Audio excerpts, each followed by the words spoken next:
She didn't slam the door. She didn't scream, or cry, or plead. She just looked at me, flat, emotionless, grabbed her keys, and walked out. And I let her. My hand was still hovering near the doorframe. I could have stopped her. Could have said, wait. Could have said anything. Instead, I whispered it, barely audible but sharp enough to pierce both of us. The moment you step out, this marriage is over. Don't come back. I wanted her to freeze, to hesitate, to turn around with tears and apologies and some pathetic excuse that would make it okay to forgive her. But she didn't. The hall light caught her silhouette as she disappeared down the steps. Her perfume, something new and unfamiliar, lingered in the air like mockery.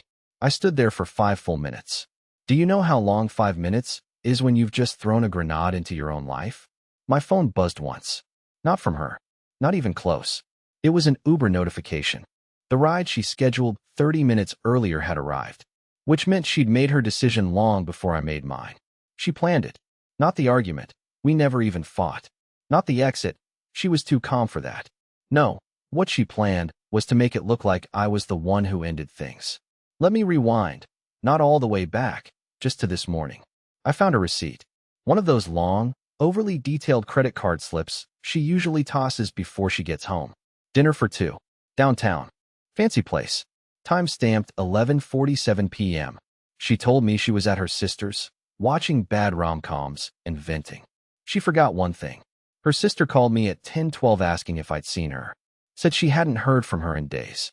I spent the whole day pretending everything was normal. Made her coffee. Folded laundry. Smiled when she walked past me like I wasn't unraveling inside. She kissed my cheek and asked if we were out of eggs. Eggs. Like I hadn't just spent the night checking phone records and cross-referencing GPS pings from our family account. Like I hadn't just discovered she was parking in the same spot near an apartment building 3 nights a week. It wasn't until she got dressed for drinks with coworkers that I finally said it. And now here I am, still standing by the door, still shaking, still hoping the doorknob turns one last time. But it won't, because that silence, that's the sound of someone who never planned on coming back. I didn't sleep. I just sat on the edge of the bed, staring at the spot where her purse had been. You know how absurd that is? We spent 9 years in this house, built it together, decorated it, fought over curtains, and I was staring at a freaking empty purse imprint like it held answers. I couldn't stop thinking about her Uber. Not just that she booked it ahead of time, but that she timed everything so perfectly. It felt choreographed, engineered, and I kept asking myself, who does that unless they already decided where they're going? And to whom? Around 3 a.m., I stood up, walked to her side of the office, and noticed she hadn't fully closed her laptop. The screen was dark, but not shut. Her email was open. Not her work email, the one she claimed to check only at the office, but a personal account I didn't recognize. I hesitated. I swear I did. I even closed the lid halfway. But then I remembered the look she gave me before leaving. That blank stare. That silence. So I opened it. What I saw wasn't just betrayal. It was strategy. There were folders named with initials. Archived threads labeled backup, Wednesday plans, Vegas options. Who labels emails about cheating like a project manager. One thread stood out. It had no subject line. Just 3 messages. The first from her, he suspects. Might have to accelerate. The second was a reply. Okay. My place is ready. My stomach turned. My ears rang. And the third? A video file. Sent 2 nights ago. I didn't open it. Not yet. I knew that once I did, there'd be no crawling back from whatever I saw. No illusions left to shatter. Just a raw, ugly truth I'd have to carry. Instead, I clicked on the sender's name. The contact photo was of a skyline, blurry and distant. The name was just an alias, J///9th. But the IP address on the email metadata? It matched one of the GPS pings from last week. The apartment. She wasn't just visiting him. She was living another life there. And I was the fool tucking her in with forehead kisses while she played double. I closed the laptop slowly, like if I moved too fast, the whole illusion might snap back together. But it didn't. It was gone. All of it. Whatever fantasy I'd been clinging to. That maybe she was just lost, or confused, or even tempted. That was dead now. Replaced by something colder. Something planned. She didn't fall out of love. She reassigned herself. and I was just the final item on her to-do list. End it cleanly. No drama. Make him pull the trigger. Well, congratulations, Delaney. You got what you wanted. And now, I'm about to open the video. I waited another hour before opening it. I don't know why. Maybe I was still hoping for some weird, innocent explanation. Maybe I wanted to feel like I had a choice in how much pain I'd let in. But in the end, I clicked. And what I saw wasn't what I expected. It wasn't some grainy hotel room footage or sexting nonsense. It was a recording of her. Just her. Sitting on a couch I didn't recognize, wearing the same hoodie she always claimed was just for sleeping. She looked comfortable. Too comfortable. Like this was her real home, and everything I'd been part of was just the backup plan. She started talking to the camera in a voice I hadn't heard in years. Soft. Happy. The kind of voice she used to save for me. Hey, she said, tucking a strand of hair behind her ear. I wanted to do this now before I lose my nerve. She glanced down, then back up. So, it's almost done. He doesn't know yet, but tonight's the night. He's been dragging things out, asking questions, starting to connect dots. But I think if I push just a little, he'll finally snap. I couldn't breathe. She kept going. I know it sounds cold, but I need this to be his decision. I don't want to be the one who ends it. I want him to say it out loud. That way, I don't feel like the villain. She laughed quietly. Even if I am. I paused it. I actually got up and walked away, because for a second, I thought I might throw up. My own wife. No, my ex-wife in the making, was rehearsing my emotional collapse like it was a performance. Like she was a character in some low-budget play, and I was the set piece she needed to rearrange before the next act. But I went back. Of course I did. Because I needed to know what else she said. And here's the part that tore something in me. She leaned closer to the camera and whispered, I gave him everything I had for the first few years. I really did. But then I realized he's not broken enough to appreciate me. He's too soft. Too forgiving. It's like arguing with a wet paper towel. No passion. Just whimpering. She rolled her eyes. I know that sounds mean. But I need fire. Not a doormat with good intentions. And that's when it hit me. She never wanted me. She wanted someone who'd fight her.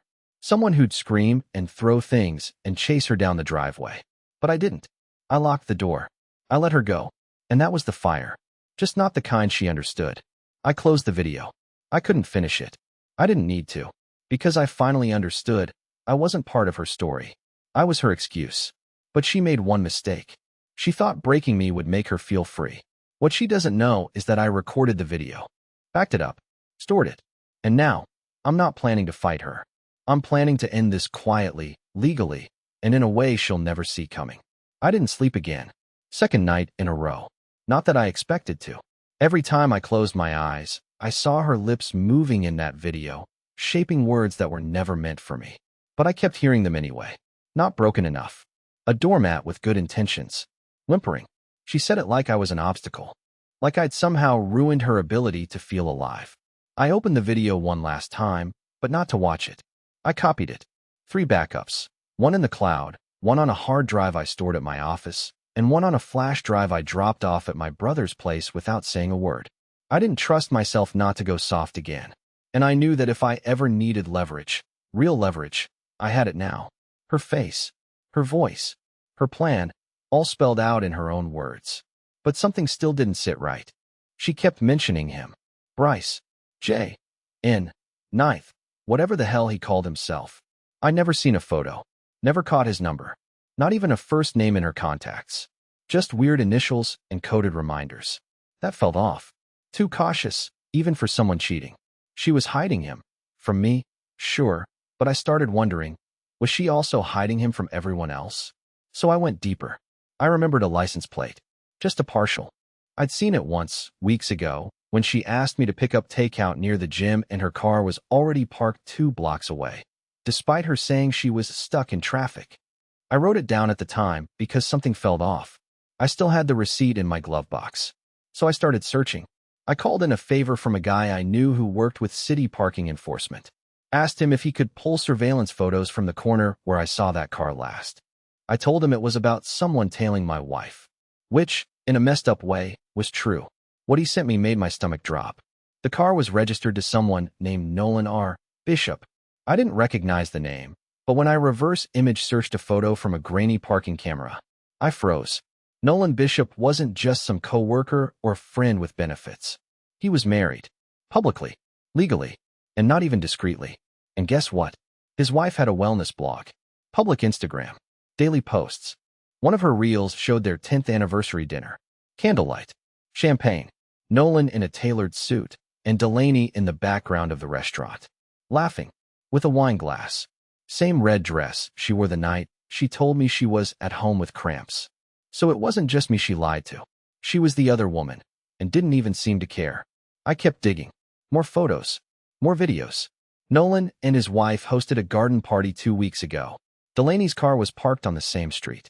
I checked traffic cams. Confirmed it. She had walked out of our house that morning, wearing jeans and a hoodie, and showed up hours later 2 towns over, disguised as a guest at a party she had no business being at. And now I understood why she needed me to be the villain. Why she needed me to say the marriage was over. Because if I left her, she could be grieving. She could be Nolan's damaged little secret. She thought I was weak. She thought I'd crawl away. But now I had proof. And I knew something she didn't.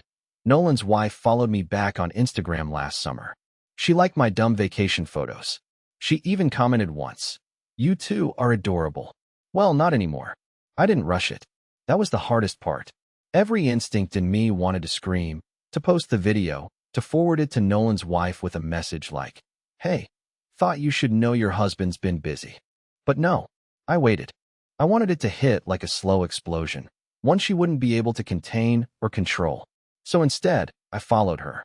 Not in person, I'm not that reckless. I followed her digitally. Every move, every story post, every check-in she forgot to hide. She was careful, but not enough. She'd created a fake email for Nolan, sure, hidden his name, never once mentioned him directly. But she didn't realize her phone had been syncing to our shared cloud for years. She'd never turned it off. Probably forgot it even existed. So every photo she took, every file, every message backed up to an old Google Drive folder with my name on it. And buried in that folder was gold. A picture from Nolan's backyard, cropped just right. Wine glass. Her legs on a lounger. Caption, "Finally free." I almost laughed. She posted it to her close friend's story on Instagram, but I saw the original, unedited version in the drive.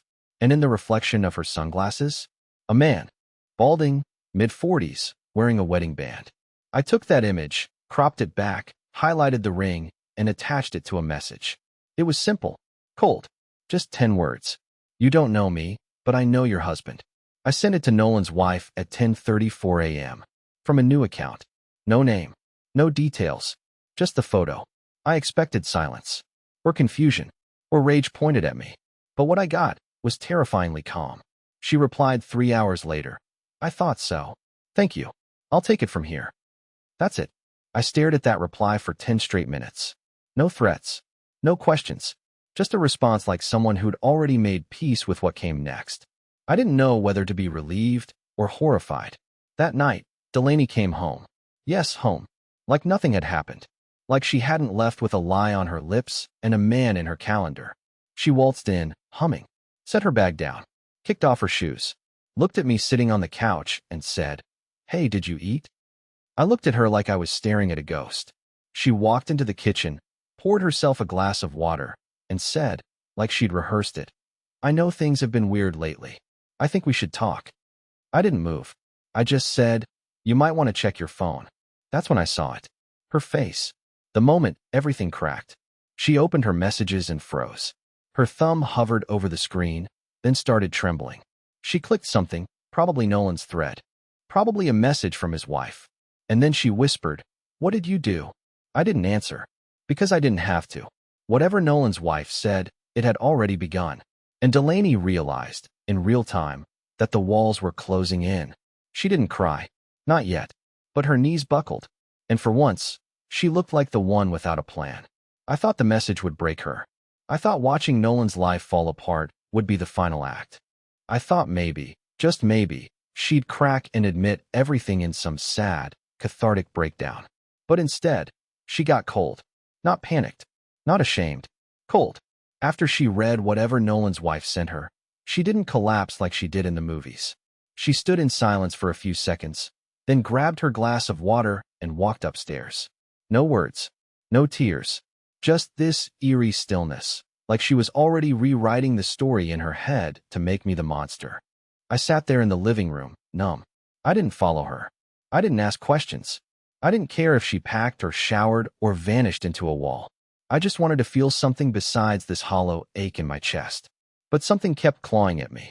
The feeling that this wasn't over, not because she hadn't left yet, but because the math didn't add up.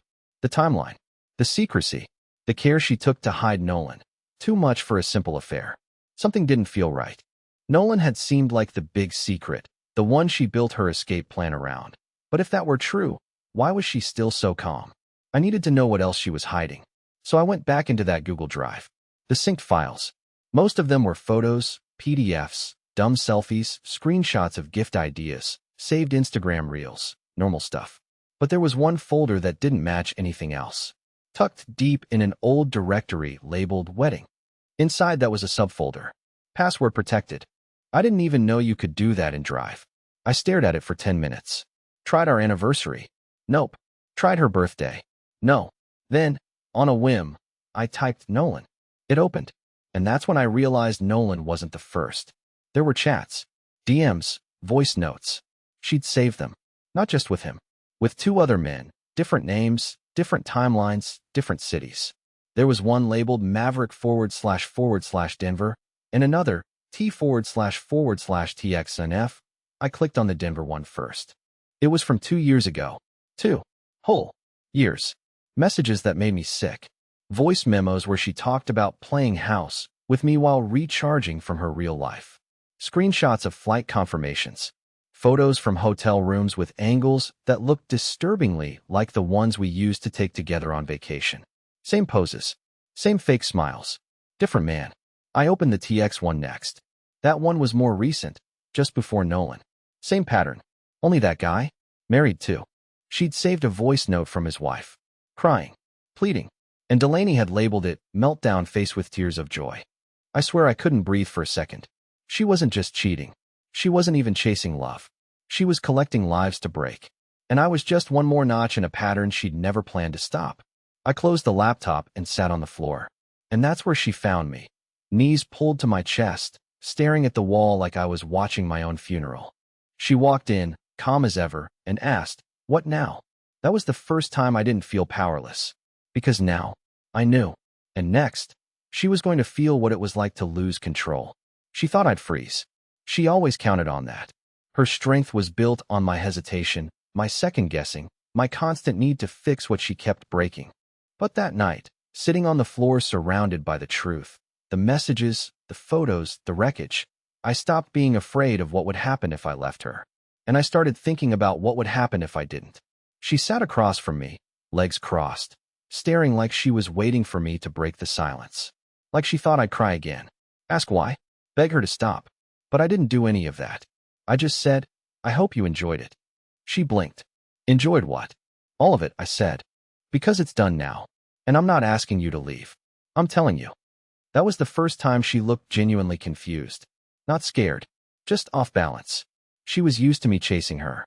Apologizing even when she hurt me. She never planned for the version of me that finally stopped caring. The next morning, I didn't go to work. I went to a lawyer. But not just any lawyer. I went to a woman named Teresa Mathers. Someone I met years ago at a client dinner. She was sharp. Scary sharp.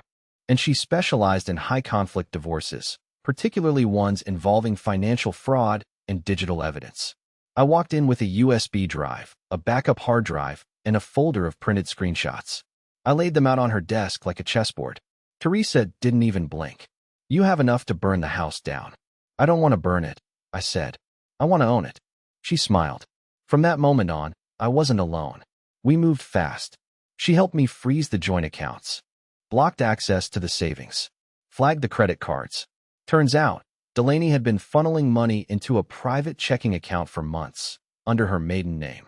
Teresa spotted the transfers in under 10 minutes. Then we filed for divorce. Fault-based. With supporting evidence of infidelity and intentional emotional harm. The kind of claim that makes judges raise eyebrows and sign off on aggressive financial consequences.